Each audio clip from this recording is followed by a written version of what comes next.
All right, guys, are you ready for the most insane, the craziest, and probably the most radical suspension you're ever going to see built on a Ranger Raptor? Well, that's exactly what we're doing here at Foutz Motorsports, so let's go take a look.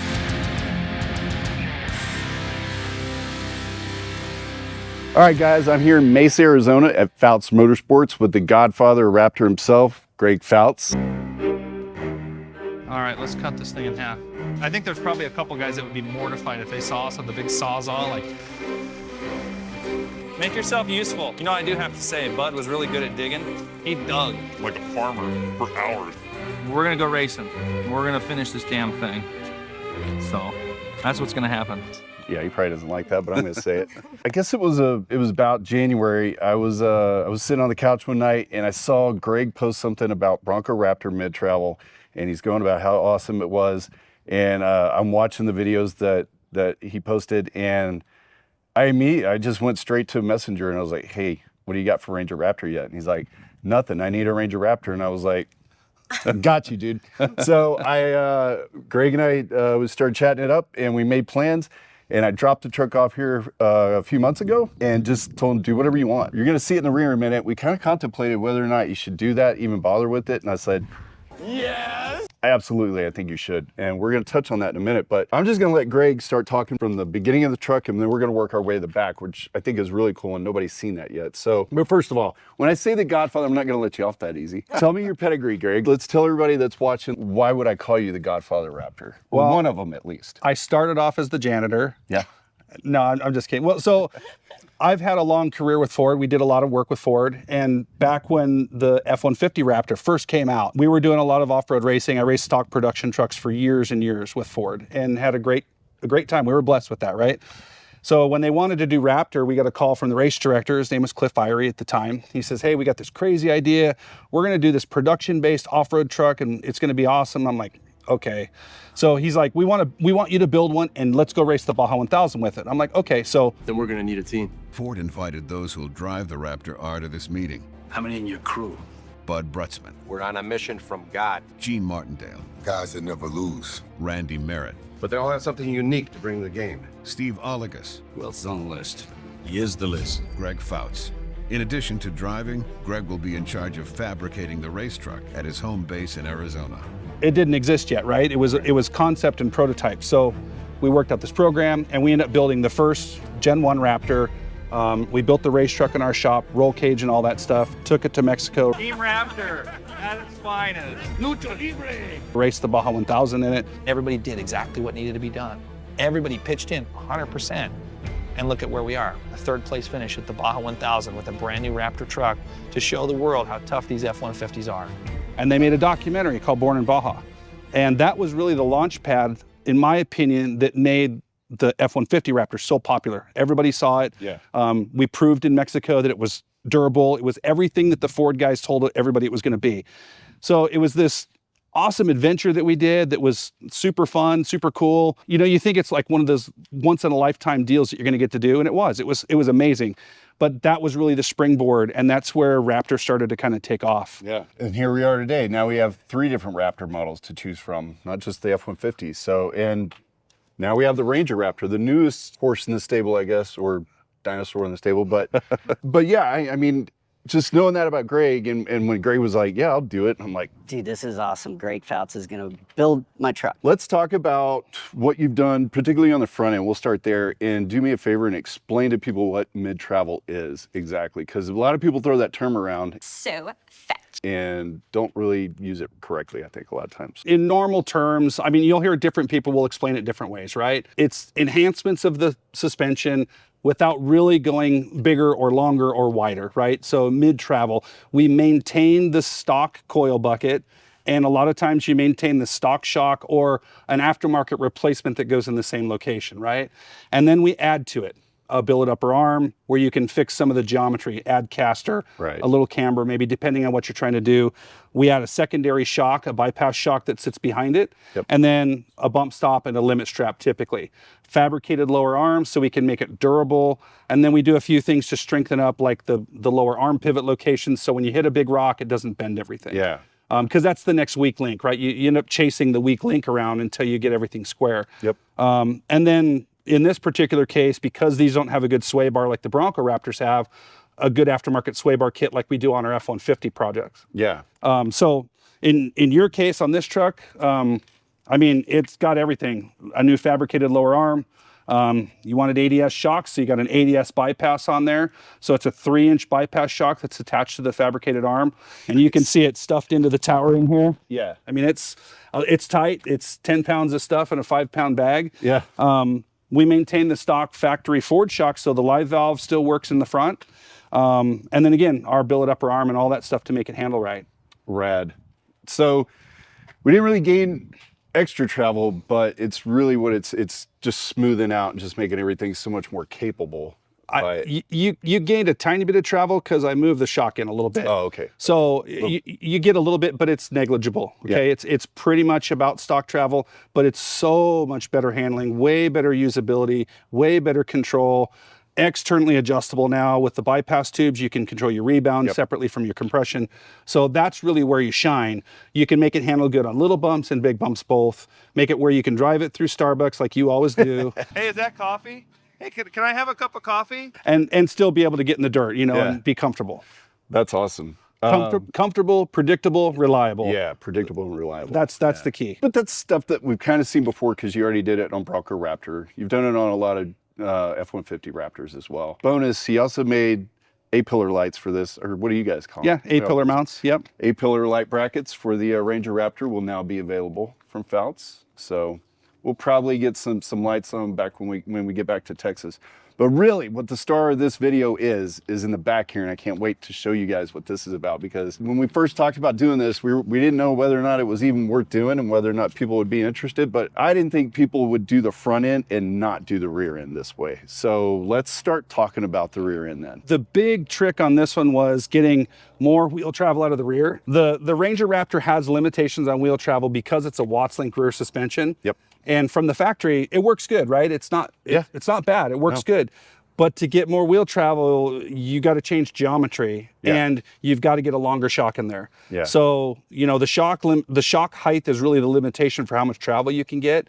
And then the Watts link starts hitting the frame if you try to go up further. So what we did was we built a bed cage and we took a 3-inch coilover up into the bed. Yes. So that way you can have adjustable spring rate, all the stuff that you would want to have from that, but it also let us get, you know, a little over 15 inches of rear wheel travel out of this. Usable, predictable, good wheel travel.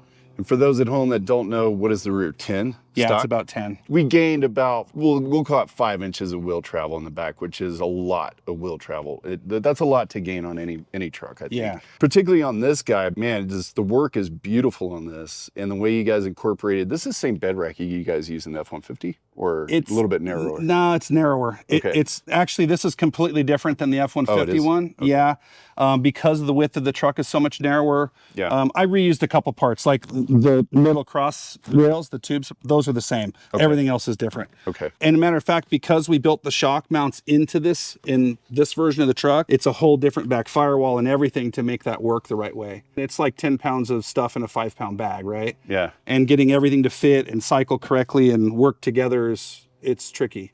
And you can see I had to cut the floor plates back to get enough room for the shock. Okay. Yeah. Where normally on the F-150, those are straight.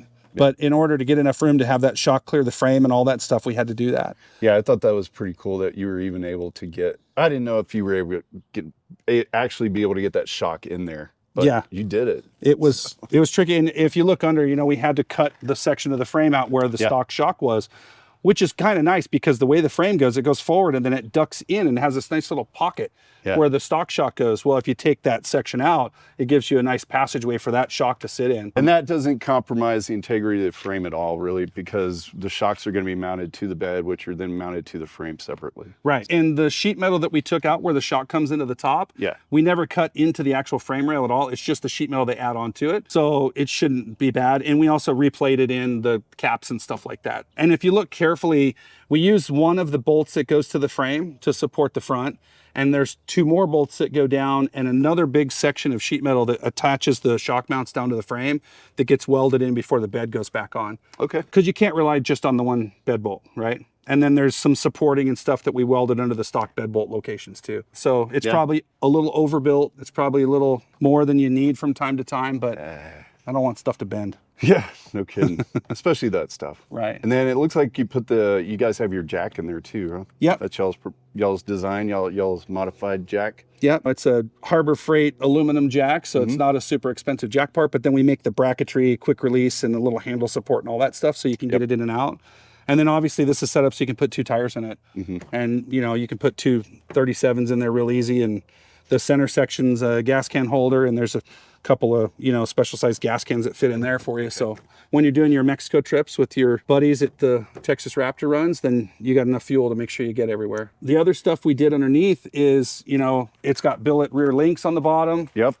Which uses our Ultraflex joint. So it takes the rubber out of it so it doesn't squish as much. It's more predictable in turns. You'll feel it right away when you drive it. Okay. And then obviously we did the Watts link. Yep. And the Watts link is where a lot of the magic is in the suspension geometry. Yeah, because it's not in the same location as before. You relocated your bracketry and everything. Yeah, we had to move all of it. We redid the geometry on the Watts link. The length of the arm is the same as stock still, and the length of the intersection I was able to keep the same as stock. But the mounting locations and how they work with each other is completely different. Okay. I thought maybe you had to build different billet arms for the setup, but it's the same ones that you would. They're the same length as factory. Okay. And we did that on purpose because that's a common part now that everybody can use. Yeah. So that way, if you bought that Watts link kit from us and then later on decided you wanted to upgrade, you're not throwing stuff away. Good. Yeah, that's nice because those things aren't cheap. Yeah. So we try to build all of our kits so that you can add to it as you go. nice. Like even our mid-travel kit, if you don't want to put the bypass shock on now, it's okay. You can do the arms and get the geometry. Yep. You can add the shock tower later and you know what I mean? Build it up as you go. The other thing we did is a hydraulic bump stop in the back. Oh yeah. And that's an adjustable, 2-inch bump stop. Okay. And that's timed to work with the shock and everything like that, like it's supposed to. I think we covered all the base. We also put a limit strap in the back so that it doesn't droop out farther than you want. And that's one of the things we'll want to check after you run this thing a little bit is check that. Because you've already tested in the dirt and you're pretty happy with it. Yep. And then my next stop is, well, I guess when this video drops, we'll be at Texas Raptor Run. That'll probably be my first chance to put it in the dirt and see what it's changed on it and see what it's like now. But yeah, I can't wait. I can't wait to take this thing to Mexico. Yeah, that's where it's really, you're gonna love it in Mexico. Yeah. Where we go to test is out at Sycamore Creek. There's a road getting in there it's a Baja road, right? Yeah. And it's, the berms and the sandy stuff, and man, you could rail through that stuff. It was so much fun. Nice. We also put skid plates underneath. Okay. Diff skid, underbelly skid. So she's protected. Yep. Everything's. So like I was afraid, if you're gonna do dumb stuff, we'll just try to make sure that we. Well, that's my middle name, dumb stuff. So. And then there's frame guards for the rear links. Okay. And then there's also rear sensor guards because those get those hit. sensor guards are pretty important. I don't know how I haven't broken one yet, but I know that a few people have, and I think that's the first thing you guys threw on there was that, which is pretty important. Yeah. That'll ruin your fun pretty quick. They stick out just far enough that the roost from the front tires blast it. Oh, shit. It's similar, there's similar issues with the Bronco Raptors have that sensor that hangs way out there too. Yeah, and that's so great about it. It's like, it's so unsuspecting. Who's going to be thinking there's 14x3 coilovers in the rear of one of these things? Compared to Bronco mid-travel, and what would you call this anyways? What do you want to call this? It's not mid-travel. The rear's long travel. Long travel, yeah, so long travel rear. I guess really that's the difference between this kit and the Bronco Raptor kit is going to be the long travel in the rear. The front's pretty much identical. They're very similar. Actually, the arms are completely different. Well, yeah, because those are like F-150 arms, right? Well, the width is different and stuff. Each one are unique. The F-150 is different than the Bronco Raptor. Okay. It's different than the Ranger, and it's different than the regular Bronco. There's a lot of similarities to the frame between the regular Bronco and the Ranger Raptor. Yeah. But the Bronco Raptor's just different. But the bypass shock that we use for the mid-travel kit on the Ranger Raptor and on the regular Bronco is the same. Okay. The bypass shock I use on the Bronco Raptor is the F-150 version bypass shock. Okay. Because there's a little more room in there. Yeah. And it's all packaging. Yeah. If I could have fit the other shock in here, I would have used it. So a lot of people are going to ask this question. I know if you're not already commented in the video, why we chose to use ADS shocks instead of Fox. Probably one reason is availability and just timing. Love Fox, would love to keep Fox on there, but they're just not going to be able to help us out as fast as somebody like ADS does. And ADS was super excited to jump in on this project and help with the development of this, and probably in the future going to be changing out to an ADS shock in the front coilover just to make it them all the same. Yeah, it kind of bugs me when something's different. Nothing against Fox, exceptionally great shocks, but I like ADS. I came across ADS during COVID, at the beginning of COVID for me, because, or prior to it, building something, and then COVID came along, and ADS was just way more obtainable during that whole period of time than some of the other shock companies. So it's really cool. I mean, they've changed a lot just since the beginning. Like when I first bought some in 2020, their stuff looks so much different. I mean, I want to say better than it used to, but it definitely looks top shelf, especially on this truck. They've come a long way in the last few years for sure. Ever since the guys at Holley bought it, they've reinvested into the company. Yeah. So they've moved the technology up. They've got some new stuff. And a matter of fact, that's one of the really cool things about the rear shock that's on here. Yep. This is their new internal bypass coilover, and it's externally adjustable. It's got their new ring adjustability on the inside.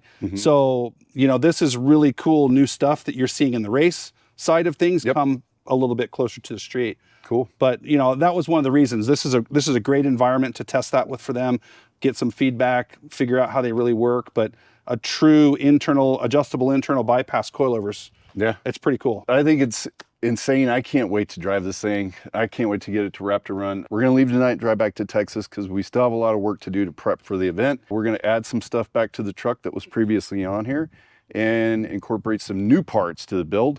So we're looking forward to that. It's gonna be hard for me not to pull off the highway in this thing between here and Texas. Guys, thanks for checking this video out. Everything Foutz Motorsports makes is awesome. They don't just make this stuff. I mean, there's stuff for TRX. You guys make stuff for TRX. Super Duty. I need to grab a light bar while I'm here for my truck. Before I forget. Greg, thank you so much. You're awesome, man. It's my pleasure. It's been awesome working on this project, and we'll see you again in a couple of weeks. For more videos on off-roading and other cool stuff, make sure to click here, and we'll see you in the next one. See what you got.